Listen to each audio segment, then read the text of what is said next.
అందరికీ నమస్తే అండి. Welcome back to my channel. ఈరోజు మనము శ్రీకాళహస్తి గుడి అండి స్వామివారి దగ్గర అయితే వచ్చామండి. ఈ ఆలయ విశేషాలు అంటే ఇప్పుడు మనం చూసేద్దామండి. శ్రీకాళహస్తి ఆలయం తిరుపతికి 36 కిలోమీటర్ల దూరంలో ఉన్న శ్రీకాళహస్తి ఆలయం పంచభూత స్థలాల్లో ఒకటైన వాయులింగానికి గాలిలింగం ప్రసిద్ధి చెందింది. ఇది గాలినైతే సూచిస్తుంది. ఈ ఆలయాన్ని రాహుకేతు క్షేత్రంగా దక్షిణ కైలాసంగా అయితే పరిగణిస్తారు. లోపల ఆలయం అయితే మనకు 5వ శతాబ్దంలో అయితే నిర్మించబడింది. బయట ఆలయం అయితే 11వ శతాబ్దంలో రాజేంద్ర చోళ తర్వాత చోళరాజులు విజయనగర రాజుల చేత అయితే నిర్మించబడింది. వాయు రూపంలో శివుడు శ్రీకాళహస్తిగా అయితే ఇక్కడ పూజింపబడతాడు. శ్రీకాళహస్తి దేవస్థానం ఆంధ్రప్రదేశ్లోని తిరుపతి జిల్లా శ్రీకాళహస్తి పట్టణంలో ఉంది. ఇది దక్షిణ భారతదేశంలోని అత్యంత ప్రసిద్ధ శివాలయాల్లో ఒకటి. శివుడు తనను ఆపి మోక్షం ఇవ్వడానికి ముందు కన్నప్ప లింగం నుండి ప్రవహించే రక్తాన్ని కప్పడానికి తన 2 కళ్ళను సమర్పించడానికి సిద్ధంగా ఉన్న ప్రదేశంగా అయితే ఇది చెప్పబడుతుంది. మనకు ఈ శ్రీకాళహస్తి ఆలయము సుమారు 100 సంవత్సరాల చరిత్ర కలిగిన రామసేతు వంతెన స్వర్ణముఖ నది ఈ కోవలకి పశ్చిమ వాహినిగా అయితే ప్రవహిస్తూ ఉంటుంది. సువర్ణముఖి నది తీరాన వెలసిన ఈ స్వామి శ్రీకాళహస్తీశ్వరుడు స్వయంభూ లింగము. లింగానికి ఎదురుగా ఉన్న దీపం లింగం నుండి వచ్చి గాలికి రెపరెపలాడుతూ శ్రీకాళహస్తిని దక్షిణ కాశీ అని కూడా పిలుస్తారు. మనకు ఇక్కడ అమ్మవారు వచ్చేసి జ్ఞాన ప్రసూనాంబ అంబాత్రయాలలో ఒకరు. శివలింగం ఇక్కడ వర్తులాకారం వలె కాక చతురస్రాకారంగా ఉంటుంది. ఇది కాళహస్తి అనేది చాలా ప్రసిద్ధిగాంచిన ప్రదేశం అండి.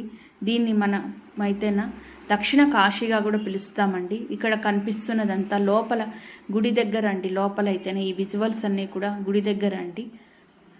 అక్కడైతేనా ఈ శ్రీకాళహస్తి స్థల పురాణం ప్రకారము ఇది బ్రహ్మకు జ్ఞానం ప్రసాదించిన అయితే ప్రదేశము.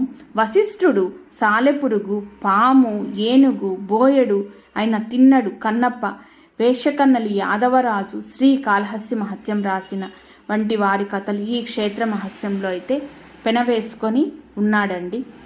కన్నప్ప అనే వేటగాడు నిత్యం స్వామిని అయితే కొలుస్తూ ఉండేవాడు. అతని భక్తికి పరీక్షించడానికి ఒకరోజు స్వామి అయితే స్వయంగా వచ్చారు ఇక్కడికి. ఇది వచ్చేసి మనకైతేనా లోపలండి. ఇదంతా కూడా మనం ఎక్కడి వరకు అయితే షూట్ చేయగలుగుతాను అక్కడి వరకు అయితే షూట్ చేశానండి. ఇదంతా నేనైతేనా ఇక్కడ లోపల అయితేనా ఇది లోపల వచ్చేసి మనకైతేనా లోపల ఆలయం లోపల అయితే వస్తుందండి. ఇదంతా కూడా ఇది దక్షిణ కాశీగా అయితే మనకైతే పిలువబడుతుందండి శ్రీకాళహస్తి ఆలయము. ఈ శ్రీకాళహస్తి ఆలయంలో కూడా రాహుకేతు పూజలు కూడా జరుగుతూ ఉంటాయండి.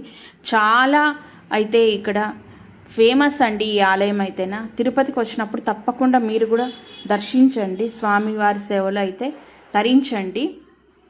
ఇదంతా మనకు ధ్వజస్తంభం అయితే వస్తుందండి.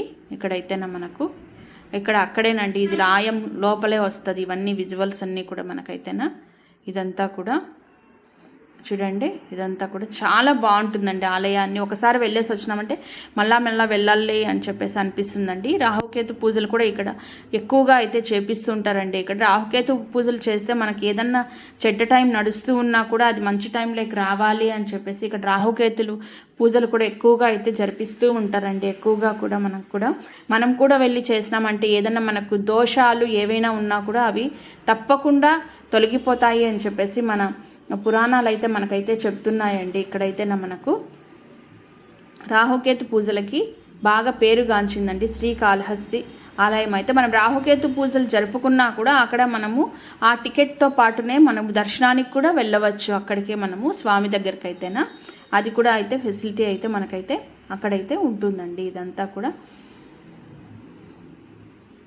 ఇదంతా బయట ప్రాంగణం అండి. 4 గోపురాలు ఉంటాయండి అక్కడైతేనా. ఇదంతా బయట ప్రాంగణం. అక్కడ అన్నదానం కూడా చేస్తారండి మనకైతేనా. మధ్యాహ్నం పూట అయితే అన్నదానం కూడా చేస్తారు స్వామివారి సన్నిధిలో అయితేనా. అక్కడే మనకు ఇదంతా బయట ప్రదేశం అండి. ఇదంతా కూడా అక్కడ మనకు శ్రీకృష్ణదేవరాయల విగ్రహం కూడా మనకు ప్రతిష్ఠింపబడి ఉంటుందండి అక్కడైతేనా మనకు. ఇదంతా బయట అండి మొత్తము. చాలా ప్రసిద్ధిగాంచిన ఆలయం అండి. దక్షిణ భారతదేశంలోని దక్షిణ కాశీగా కూడా పిలువబడుతుంది ఈ ఆలయాన్ని అయితేనా మనకు. ఇదంతా కూడా అక్కడే కన్నప్ప గుడి కూడా పక్కనే ఉంటుందండి, అక్కడికి కూడా వెళ్ళి చూడొచ్చు మనం కూడా. కన్నప్ప గుడి కూడా మనము చూడొచ్చు. ఇదంతా అదేనండి, ప్రసాదాలు అన్నీ కూడా మనకు అందుబాటులో అయితే ఉంటాయి అక్కడే మనకైతేనా.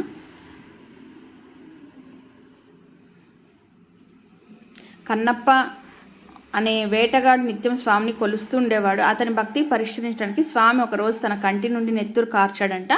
వెంటనే కన్నప్ప తన కన్ను పీకి స్వామి కంటికి అమర్చాడు అని చెప్పేసి మనం సినిమాల్లో కూడా చూస్తుంటాం కదండి. అక్కడ కన్నప్ప దేవాలయం కూడా ఉందండి.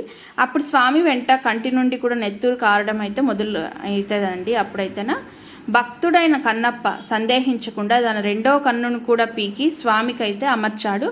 స్వామి ప్రత్యక్షమై భక్తుడిని కన్నప్పనైతే కరుణించి ముక్తి అయితే ప్రసాదించాడండి.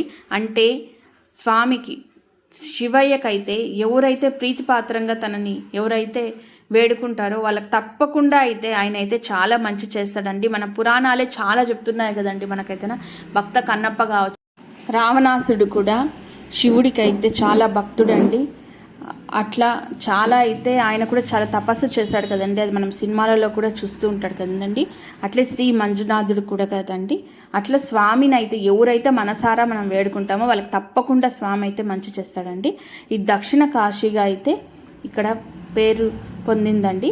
శ్రీకాళహస్తి అంటే శ్రీ అనగా సాలీడు, కాల అనగా పాము, హస్తి అనగా ఏరుగుల పేరుతో అయితే శ్రీకాళహస్తి అయితే ప్రసిద్ధి చెందిందండి. ఇది మనకి స్వర్ణముఖి నది తీరంలో ఉన్న క్షేత్రము. స్వర్ణముఖి ఇక్కడ పశ్చిమ ముఖంగా ప్రవహించడం జరుగుతుంది. ఈ దేవాలయం లింగం పంచభూత లింగాలలో ఒకటైన వాయులింగం అండి. అదైతేనా మనకైతేనా ఇక్కడ అండి కోతి చూడండి అక్కడైతేనా. ఇదంతా లోపలేనండి, ఇక్కడంతా కూడా మనకైతేనా. ఇది మనము తిరుపతి నుంచి అయితే దగ్గరండి. తిరుమలకు వచ్చిన వాళ్ళు తప్పకుండా ఈ క్షేత్రాన్ని కూడా దర్శించవచ్చునండి. ఇక్కడైతేనా ఇదంతా 4 గోపురాలు ఉండండి. ఎటువైపు వెళ్ళినా కూడా మనకైతే అది స్వామిని అయితే వెళ్ళి దర్శించుకోవచ్చునండి. అక్కడికి వెళ్ళేసి మనమైతేనా 4 గోపురాల నుంచి ఎటువైపు వెళ్ళినా కూడా మనకు స్వామి దర్శనం అయితే తప్పకుండా జరుగుతుందండి. మేమైతే ఆ రోజు 200 రూపాయల టికెట్ అయితే తీసుకొని వెళ్ళినామండి. 200 రూపాయల టికెట్ తీసుకున్న దానివల్ల తొందరగా అయితే మాకు దర్శనం అయితే అయిపోయిందండి. అక్కడే కౌంటర్ కూడా ఉంటుందండి మనకు. 200 రూపీస్ కౌంటర్ కూడా ఉంటుందండి అక్కడే మనకు. అక్కడ బయట అండి ఇదంతా విజువల్స్ అయితేనా మనకి. అక్కడైతేనా వేరే ఎవరో ఉంటే మాకు తోచిన సహాయం అయితే మేము చేశానండి అక్కడైతేనా మేమైతేనా. చూసాం కదండి కాళహస్తి గుడి విశేషాలను. నా వీడియోని అసలు లైక్ చేయండి, షేర్ చేయండి, నా ఛానల్ సబ్స్క్రైబ్ చేసుకోండి.